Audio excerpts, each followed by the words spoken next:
Welcome back to our series on principles for living through a pandemic. We're looking at a faith that works when life doesn't. And we've been going through the book of James now. This is part 12. So if you want to download the message notes from wherever you are, you can go along with us as we go into chapter 2. You know, today, our culture is literally overrun with fake products. Almost anything real can now be faked and purchased at a much cheaper price. You know, I fly through a lot of international airports around the world, and in many countries, you could buy a fake Rolex, $15,000 for only $100, and it looks identical to the real thing. And of course, today, you could improve your body with fake nails, fake hair, fake teeth, fake body parts, which will remain unmentioned, fake tanning, and then you can go out and you can eat a taco with fake meat and fake cheese, and you could put fake sugar in your coffee, and then you can wear fake designer clothes made out of fake leather and fake fur while you talk about fake news to your fake friends on social media with your fake identity. Now, there are some areas in life where fake works just fine, just as well as the real thing. But there is one area where you have to have the real thing. And it is this. You have to have real faith, not fake faith, or it doesn't work. In the Bible, in this book, there are over 6,000 promises of God that God has made to you. You need these promises to stay stable and strong and healthy during this pandemic. But to access those promises, you have to have a real, legitimate, genuine faith. Fake faith has no power to change your life. It has no power to save you. It has no power to answer your prayers. Fake faith has no power to transform you. And when life doesn't work, like in this COVID-19 pandemic, fake faith doesn't work either. So, in the book of James, we now come to the second half of chapter 2. And here we have a little essay written to help you know the difference between real faith and fake faith. Now, I want to guarantee this today. It's going to make a huge change in your life.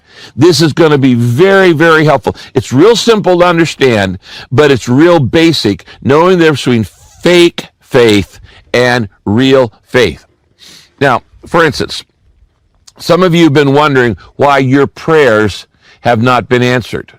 Well, maybe the problem isn't your request, but it might be that you've been using fake faith. So today's passage in James chapter 2 is going to help you know the real difference between the real and the fake that has no power to help you. Now, let me read you James chapter 2, verses 14 down to about 20, okay? It says this: Dear brothers and sisters, what's the use of saying you have faith if you don't prove it by your actions? That kind of faith can't save anyone. Suppose you see your brother or sister who needs food or clothing, and you say to them, I wish you well. I feel for you. I hope you stay warm and eat well. But then you do nothing to meet their needs. What good does your sympathy do? It's worth nothing. In the same way, faith, if it is not accompanied by actions, doesn't work. It's dead and it's useless.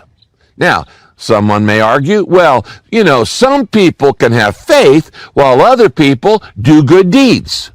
But I say, I can't see your faith if I don't see any good works in you. I don't see any good works to show for it. In contrast, I will show you my faith by my good deeds. Now you say, well, I believe there is a God. And I say, well, good for you. But even the demons believe that, and they are afraid. It's foolish not to realize that faith in God is useless if you don't do what God wants you to do. Now, after reading that passage that I just read, I'm sure some people think that James is contradicting Paul, who wrote some of the other books in the New Testament. But that's a misunderstanding. James and Paul don't contradict each other. Instead, they complement each other. And you can see way they complement on the outline on the chart that I put on your outline. Look at that chart. For instance, when Paul is writing, the emphasis of Paul is how to know I'm saved. How to know I'm saved. But the emphasis of James is how to show I'm saved. How to show I'm saved. Paul's focus, when he writes about this, he's focusing on the root of my salvation, which is internal and unseen. James is focusing on the fruit of my salvation, which is external and visible. It's two sides of the same coin. When Paul talks about, quote, works, he's talking about keeping Jewish laws in order to become a believer. He says you can't do that. They won't save you. Keeping Jewish laws. But when James uses the same term and he talks about works or good deeds, he's talking about living like Jesus because you already are a believer. So, what is real faith? Well, James first tells us 4 things that real faith is not. And then he gives us 2 examples of what real faith really is. Now, as we go through this today, you might use these points as a quiz for self-evaluation. Do I have these saving faith items in my life? First, James 2:14 says this, "Dear brothers and sisters, what's the use of saying you have faith if you don't prove it by your actions? That kind of faith can't save anybody." Now, I want you to circle, if you're taking notes, the word saying. What's the use of saying you have faith if you don't have any actions in your life? Here's the first thing he says real faith is not. Real faith, he says, is more than just words I say. Real faith is more than just the words I say. It's more than just a memorized prayer. You know, sometimes people pray, "Now I lay me down to sleep, I pray the Lord my soul to keep," etc., etc. And that doesn't mean you're a Christian. That doesn't mean you know the Lord. Doesn't mean you have faith. It's just something you say. Repeating something that I heard other people say doesn't mean that I have real faith. Claiming that I have real faith doesn't prove that I have real faith. Knowing all the religious lingo and all of the phrases, just because you say you have faith doesn't guarantee you've got it. You ever met anybody who sounded like a believer? I mean, they know all the right phrases, but their lifestyle is a 360 degrees or 180 degrees difference. Their lifestyle doesn't match their words. You know, studies have shown that in the United States, most people claim to be a Christian. Vast majority of Americans say, "I am a Christian," but they sure don't act like it. They don't act like it. And we saw outbursts of racism here just recently this week. That's not Christ-like when we treat other people with disrespect. And a lot of people live any old way they want to live. That's not faith. You know, today we make a mistake, and we tend to label anybody who's a celebrity or anybody who's a sports star as a Christian if they just vaguely sound like a Christian. You know, somebody gets up at the Country Western Awards and they say, "I just want to thank the man upstairs." Well, who are they talking about? The producer? You know, that doesn't mean they're a Christian. He's saying just because you say you have faith doesn't mean you've got it. Real faith is more than words. In Matthew chapter 7, verse 21, Jesus says this, "Not everyone who says that I am their Lord is going to enter the kingdom of heaven." Whoa. Not everyone who says that I'm their Lord is going to enter the kingdom of heaven. The only people, this is Jesus talking, the only people who will enter heaven are those who do what my Father in heaven wants them to do.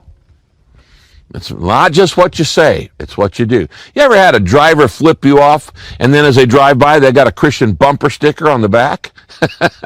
You know, I could say, for instance, I could say or I could claim to be the best dancer in the whole world, but that wouldn't make it true. And the moment I started dancing, you'd know it was not true. Now, what value is phony faith? What value is fake faith? None. It has no value. It's worthless. Talk is cheap. So real faith is more than just words I say. Number two, second thing James says, real faith is more than just an emotion I feel. He says that in the very next verse. Real faith is more than emotion I feel. You can be inspired and you can be emotionally moved and you can get a quiver in your liver and you can have, goosebumps and you can be really emotional and never have real faith. James gives us an example of this. In James chapter 2, verse 15 to 17, he says this. Suppose you see your brother or your sister and they need food or clothing, and you say to them, I wish you well. I feel for you. I hope you stay warm. I hope you eat well. But then you do nothing to meet their needs. What good does your sympathy do? It's worth nothing. In the same way, James is still talking. He said if it's not accompanied by action, it doesn't work. It's dead. The faith is dead and useless. Do you see the sarcasm that James is using here? He said, you go up to somebody who's out of work, and we've got 32 million people out of work right now just in America, and they need food, and they're in the food lines, and you go up to them and you say, hey, buddy, I feel for you. Hang in there. Cheer up. Keep your chin up. Don't worry. Be happy. When we use all these great cliches and pious platitudes and say, you know what, I'll pray for you. They don't need your prayer, they need food.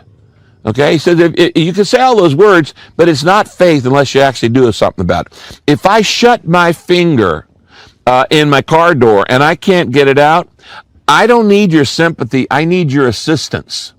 I need you to help me get my finger out of the door. I don't need you to come up and say, brother, I sense your pain. Just let it flow, let it flow, let it flow, let it flow. No, real faith is practical. It gets involved with people's needs. Now, why am I teaching this to you, Saddleback members? Because you, thousands and thousands of you, are doing this literally every week during COVID-19. We've got 10,000 plus people handing out food and supplies to the needy and the out of work literally every week. So you are talking about real faith. Just today, on just one day in one location, we fed 840 out of work families just today in one of our 897 pop-up food distributions. And just today, 256 people prayed to receive Jesus Christ. Just today, one food line. You want to lead somebody to Jesus? I mentioned this last week. Volunteer for our food ministry during COVID-19. You will learn to lead somebody to Christ very, very quickly and very easily. Faith is more than the words I say.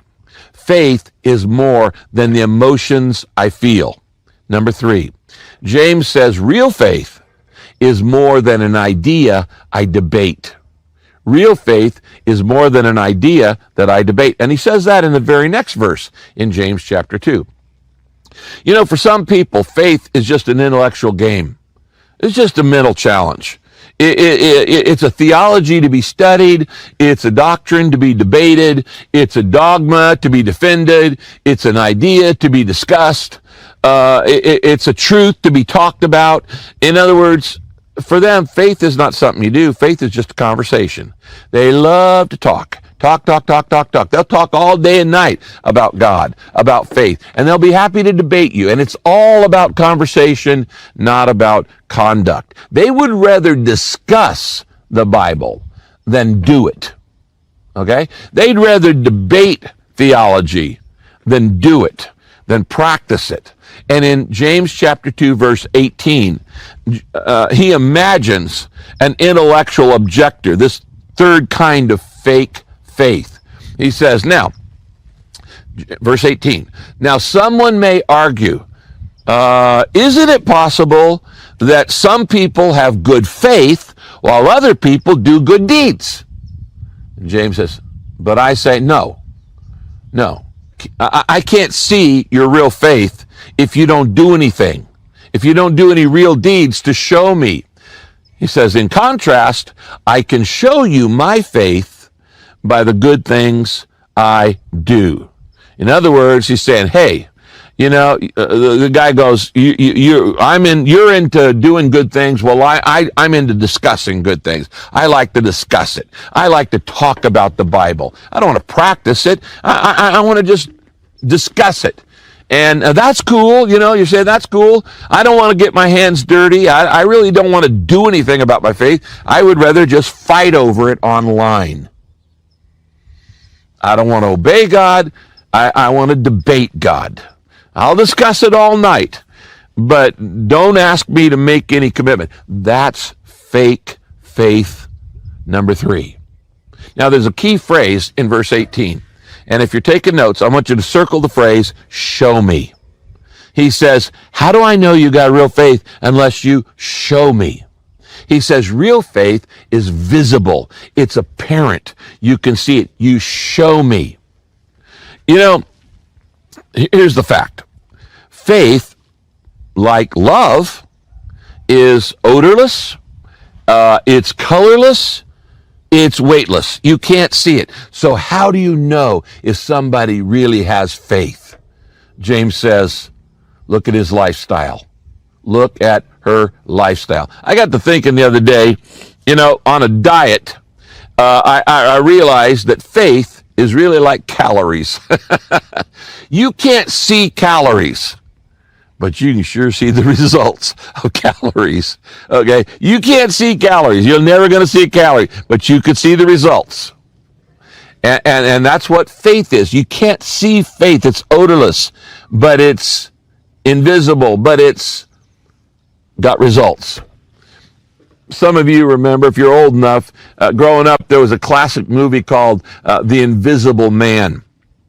And in the movie, The Invisible Man, you only knew the guy was around if he moved things. He tips over a cup or he opens a door. And the point here I'm making is that real faith, you can't see it by itself, but real faith is expressed in visible ways. Some of you probably grew up in Missouri. And Missouri, is the show me state. It's on this license plate. And Missouri is a show me state. James is saying, I'm the show me man. Show me your faith, and then I'll know it's real. Don't tell it to me. Don't say it's an emotion, an ocean of emotion. Don't tell me it's words you say. It's something you do. He says, if you claim to be a Christian, James says, then I have the right to ask you to prove it. And the way you prove it is by your actions. Now, the truth is really this. Somebody as big as God cannot possibly come into your life without changing you visibly. It's impossible for somebody as big as God to come into your life and it not change you in a visible way. 2 Corinthians 5:17 says, therefore, if any man be in Christ, he's a new creature. The old has passed away, the new has come. Everything becomes new. Now, it doesn't become new in your life overnight, but it does become new in your life over time. And if I were to grab a 220 volt, wire of electricity, I would know it instantly. And you would too. And if just like when you've grabbed a hot wire of electricity, you know when God's come in your life because it changes you. Now here's the question. And I want you to really think about this. We're not persecuted right now in America for our faith. We're harassed, but not persecuted. But if you were arrested for being a Christian, would there be enough evidence to convict you? Would there be enough evidence to convict you? Could people say, well, I see the changes in their life? Real faith always produces a changed life. It's more than the words I say. It's more than an emotion I feel. Oh, I got a wonderful emotion in that service. It's more than an idea that I debate. Number 4. Here's a fourth thing that it's not. Real faith is more than just a truth I believe. Oh, yeah. Real faith is more than a truth you believe. Now, James, again, uses a little bit of sarcasm. I think that's why I like this guy. He uses sarcasm to make his point. And in James 2, verses 19 and 20, he says this. Now you say, well, I believe there is a God. And I say, good for you. But even the demons believe that. And they are afraid. They tremble. They shudder. He said it's foolish not to realize that faith in God is useless if you don't do anything and don't do what he wants you to do. In other words, the guy comes and says he thinks he's going to make brownie points by boasting, well, I believe in God. Big deal. The devil believes in God. Do you know that? The devil's not an atheist. He's smarter than that. Even the devil believes in God, but you're not going to find him in heaven. And demons believe in God. You're not going to find him in heaven. Why? Because it's one thing to have head knowledge about God, believe in God. It's another thing to obey God, to love God, to trust God, to serve God. Maybe you didn't realize this. The devil's not an atheist. He's no fool. Let me be clear. Saying, I believe in God will not get you into heaven. Because even the devil says that. Of course he believes in God. He believes in Jesus. He knows Jesus is the Son of God. That's why he wanted to kill him. So what? It's not just something you believe and you have an intellectual knowledge of. So what is real faith? If it's not what I say, it's not what I feel, it's not what I believe, it's not all of these things that I want to argue about and I want to debate. James says, faith is something I do. Faith is something I do. Faith is active. It's not passive. Faith is a commitment. Faith is a choice. Faith is an action. Faith is something I do. James chapter 2, verse 26. He says, just as a body without a spirit doesn't breathe and is dead, so faith that doesn't do anything is just as dead. Have you noticed the word that James uses over and over in this section? There's a word, he used it in every single verse I read you. It's the word do. Let me read a few of you again. He says, if you do nothing, what good does your sympathy do? He says, what if you fail to do any real deeds? He says, I'll show you my faith by what I do. He says, faith in God is useless if you don't do what he wants you to do. And he says, faith that doesn't do anything is dead, and on and on and on. This is the point. He says it over and over and over. He said, get the message here.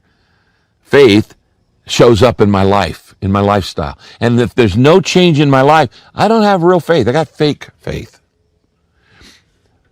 1 Corinthians chapter 16, verses 13 and 14 says this, and this is a good verse to remember in the pandemic. Stand firm in your faith. Stay brave, be strong, and do everything in love. I can't think of a better sentence for you to remember. Stand firm, be strong, do everything in love, stand firm in faith. That's what we should be doing during this pandemic. It's a great verse to remember. So let me just ask you, what are you doing these days to stand firm in your faith? What are you doing to take a stand for Jesus Christ? What are you doing to demonstrate your faith? Anything? Are you doing anything to demonstrate your faith in the middle of this pandemic? Now, James ends his little speech or essay on the difference between real faith and fake faith by giving us two actual examples of living by faith. And these two people were real people, but they were very, very different people. They were named Abraham and Rahab. These are the two people James chooses out of the Old Testament to demonstrate what real faith is. Abraham and Rahab. By the way, neither of them were Jews, which means they weren't a part of God's chosen people. Why? There weren't any Jews yet. There weren't any Jews until Abraham actually had faith. Abraham was born where modern Iraq is today. He wasn't born in Israel. He was born in modern day Iraq, in that empire, the Babylonian era. Now, Abraham had faith and Rahab had faith. Abraham was a man. Rahab was a woman. Abraham was a rich businessman. Rahab was a poor prostitute. She's a streetwalker. in the city of Jericho. Their lives were many years apart. Abraham's story is in the book of Genesis. And one day God comes to Abraham, who is not a God-fearing man. He's an idol worshiper in Ur of the Chaldees. And God comes and says, Abraham, I want you to leave your country, and I'm going to ask you to follow me to a new location, and I want you to move all your family and your flocks and your herds, and if you'll trust me on this, I'm going to make a great nation out of you if you'll demonstrate real faith in me. And he did. And Abraham became the father of faith and became the father of the Jewish nation. Now I want you to write this down. Abraham followed God without knowing where he was going. That's faith. Abraham followed God without knowing where he's going. He didn't say, God, show me where we're going first. No, he said, God told him, just head out that direction. How will I know when I get there? I'll tell you when. He's going to a place he's never seen, never been, trusting a God he didn't know before this, but he acted on his faith. He held nothing back from God. He trusted that God would provide. And later he was tested again when God asked him to sacrifice his son. It was a test. And Abraham knew, God, if I sacrifice him, God could raise him back to life. I'm going to trust him. His whole life was trusting God, going ahead, stepping out in faith, taking a risk there without knowing where he was going.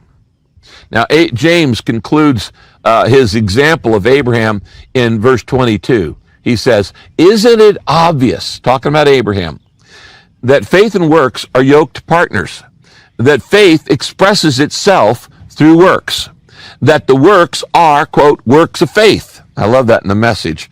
Works are the works of faith. And in verse 23, he says about James, God accepted Abraham's faith because he acted on it, and that faith made him right with God. So Abraham was called the friend of God. I can't think of a better thing to be called. At the end of my life, I would like to be called the friend of God. At the end of your life, I would like for you to be called the friend of God. You know, there are some friends that don't matter, but if you're God's friend, that's going to matter for eternity. I would like for you to become a friend of God today. If you're not sure that you're a friend of God, I'm going to help you step across the line in just a minute. So hang on. But I know you can begin that relationship with God today. God wants to be your friend, but you've got to step across the line in faith, just like Abraham did. Then James gives us the other story of Rahab. Now that story is in actually Joshua chapter 2. It's actually a spy story. Moses had led the children of Israel, the Israelis, out of Egypt after 400 years of bondage. And they're getting ready to go into this new territory that God says, I'm going to give you. This is the promised land. And Jericho is a giant, overwhelmed, highly fortified city. And in that city that was so scared of the Jews that were coming in and they were going to fight them, there was a woman named Rahab. She was a prostitute. She was a streetwalker. And you know what she did? She risked her life to save the spies that Joshua had sent into Jericho. And because she risked her life in order to save God's people, God put her in the genealogy of Jesus. Do you know that in Matthew, in the New Testament, it lists all the people who were, it says the father begat this father, and he had this father. He had 4 women are mentioned. One of them is Rahab. She wasn't even Jewish, and she was a prostitute. But her faith was more important than her background.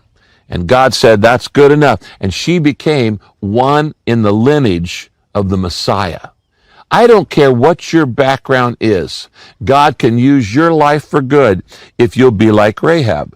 And if you'll step out in faith. Write this down. Rahab risked her life to save others.